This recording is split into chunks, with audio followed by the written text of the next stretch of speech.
Hello everyone, welcome back to my channel Jyoti physics lecture. ये state का PGT physics का solution मैं continue कर रही हूँ। ये मैं फिजिक्स के पेपर का सॉल्यूशन डाल रही हूँ। तो नेक्स्ट क्वेश्चन मेरे पास क्या आया हुआ था, centripetal acceleration of the earth as it moves in its orbit around the sun is. Radius given है अर्थ का 1.496 इंटू 10⁻11 मीटर। जब मैंने इसको सोल्व किया है, ये आ रहा है 4π²r/t²। देखिए, सेंटीपिटल एक्सेलेरेशन का क्या फॉर्मूला होता है, v²/r, where v is velocity of earth when it is moving around the sun, r क्या है, रेडियस।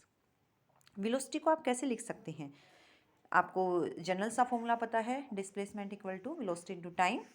तो यहाँ से वेलोसिटी डिस्प्लेसमेंट क्या होगी, जब वो सर्कुलर ऑर्बिट में है तो कितने डिस्प्लेसमेंट कवर अप करेगा, वो होगा सरकमफ्रेंस जितने भी है ऑर्बिट के 2πr/t।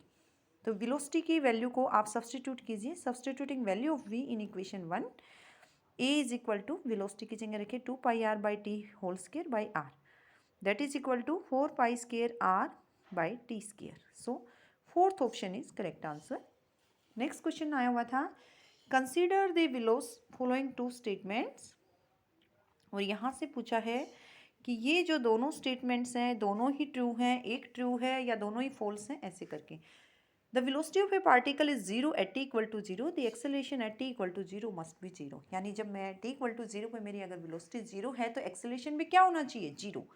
मस्ट वर्ड यूज़ किया है। सेकंड में क्या ऑप्शन यूज़ किया है, द वेलोसिटी तो मेरी 0 है t equal to 0 पे, the acceleration at t equal to may be 0 की पॉसिबिलिटी है, हो सकता है वो 0 हो जाए ना भी 0। तो करेक्ट ऑप्शन बताइए। Only this option is correct. कैसे, मैं एक्सप्लेन कर रही हूँ। Second option is correct.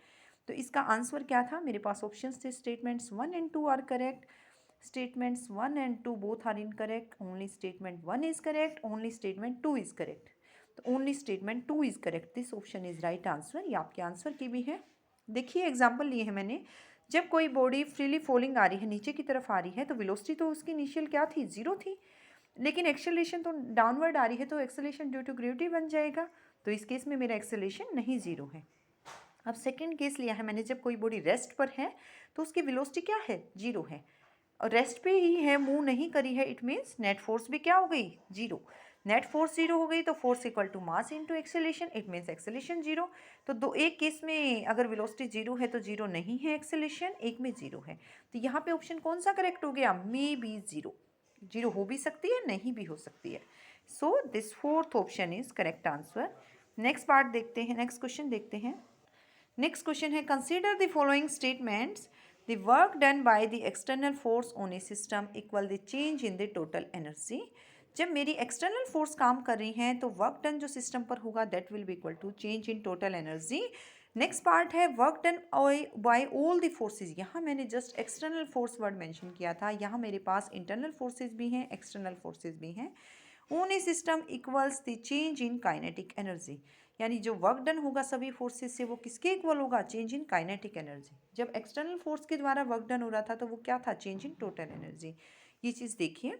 Yes, both statements are correct, तो इसमें मेरा ऑप्शन होना चाहिए फर्स्ट ऑप्शन, ये आंसर की होनी चाहिए। Both the statements 1 and 2 are correct, आप अपने मैच कर सकते हैं। देखिए, टोटल एनर्जी क्या होती है, kinetic energy plus potential energy. आपको बड़े अच्छे से पता है, जब कोई सिस्टम पे एक्सटर्नल फोर्स काम नहीं कर रही है तो टोटल एनर्जी क्या रहती है, कंजर्व। अगर आप फर्स्ट ईयर की मैकेनिक्स की बुक देखेंगे तो फर्स्ट चैप्टर में ही ये सब मेंशन है। जब कोई एक्सटर्नल फोर्स काम नहीं कर रही है तो उसकी टोटल एनर्जी क्या रहेगी, कंजर्व रहेगी। तो फर्स्ट पार्ट यहाँ से ट्रू हो गया। अगर एक्सटर्नल फोर्स काम कर रही है तो एनर्जी में क्या आएगा, चेंज आएगा, work done by force. Next था, दोनों ही फोर्सेस, इंटरनल फोर्स क्या चेंज करने वाली है, इंटरनल फोर्स से क्या हो सकता है, जो मॉलिक्यूल्स थे, मॉलिक्यूल से एटम्स बन रहा है, मॉलिक्यूल्स में वाइब्रेशन होगी तो एटम्स में भी वाइब्रेशन होगी, एटम्स में भी वाइब्रेशन होगी तो ये बेसिकली क्या होती है, वाइब्रेशन ही तो होती है काइनेटिक एनर्जी। तो काइनेटिक एनर्जी भी इंक्रीज करेगी, तो जिससे क्या हो जाएगी, काइनेटिक एनर्जी चेंज हो जाएगी।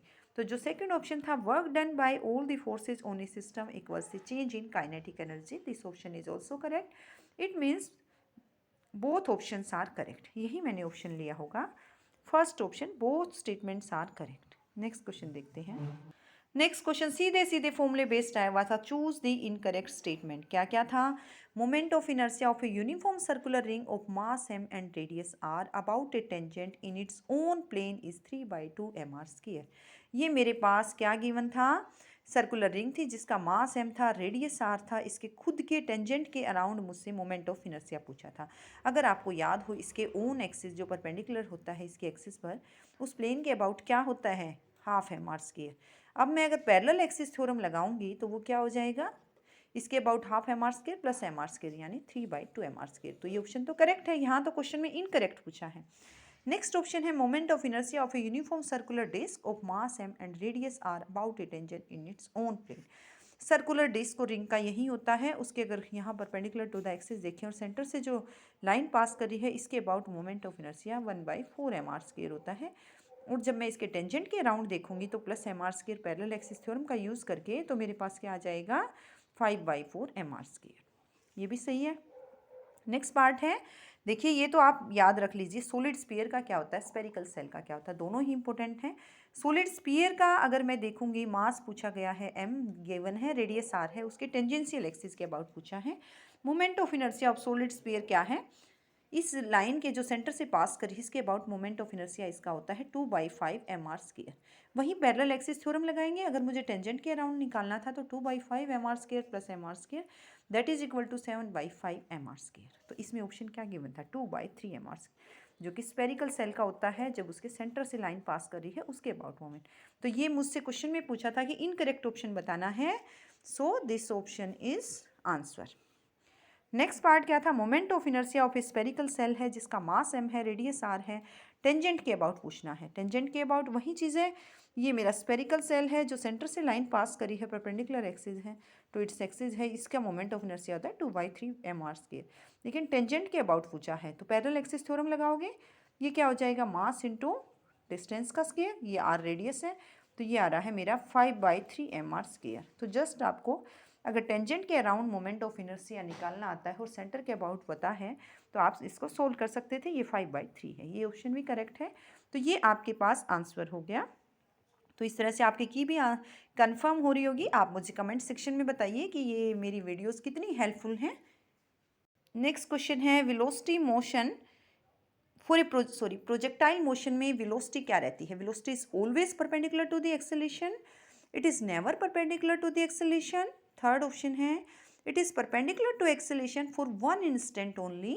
और नेक्स्ट ऑप्शन है परपेंडिकुलर फॉर 2 इंस्टेंट्स। बताइए ये क्या होता है, हाई वेलोसिटी जो है प्रोजेक्टाइल मोशन में एक ही पॉइंट पर परपेंडिकुलर होगी, कौन से पॉइंट पर, जब वो हाईएस्ट पॉइंट पे जाएगी। तो for 1 instant only, this option is correct, is perpendicular to the acceleration for 1 instant only. ये आपके आंसर की हो रही है कंफर्म। नेक्स्ट क्वेश्चन है आपका, a particle moves in the xy plane according to the equation r is equal to I plus 2j a cos omega t. The motion of the particle is not on a straight line, on an ellipse, periodic, simple harmonic.